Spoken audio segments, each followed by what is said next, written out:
The two of them were driving a truck, desperately trying to escape. Suddenly, a huge group of zombies appeared ahead, blocking the road. The truck couldn't move anymore. They had no choice but to grab their guns and open fire. It looked like the zombies were about to overwhelm them. Suddenly, a bright light flashed, and a loud horn blasted through the air, drawing the attention of all the zombies. It was the woman's daughter. She had come to rescue them. The girl quickly reversed the car. The woman slammed the gas pedal and charged through the gap.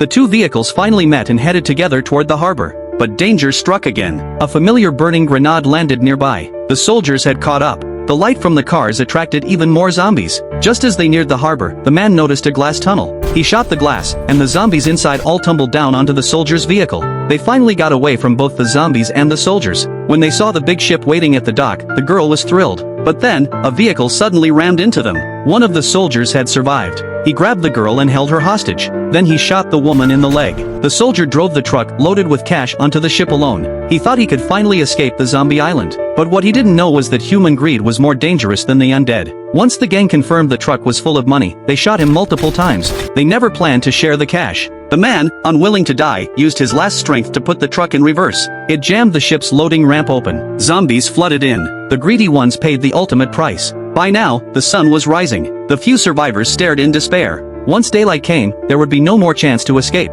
Just then, a helicopter appeared. Real rescue had finally arrived. Hope lit up their eyes once again. The girl ran toward the helicopter, setting off fireworks to guide it. The man ran with a young child in his arms. The wounded woman limped behind them, trying to keep up. She knew she might not make it, so she chose to stay behind and cover them. She fired her gun to help clear the way. Then she climbed onto an abandoned car and honked the horn, drawing the nearby zombies. The man reached the helicopter with the two children. The woman pointed the gun at her own chin, ready to end her life. Her daughter screamed in grief. The man saw it all. He remembered how, 4 years ago, he had once refused to help a mother and daughter escape. He had even left his own sister behind. He refused to be a coward again. He grabbed his gun and rushed back to save the woman. Hearing the gunfire and her daughter's cries, the woman found her strength again. She picked up the gun and fired wildly. Together, the woman and the man fought side by side and broke through the zombies. In the end, they boarded the rescue helicopter and finally escaped the island.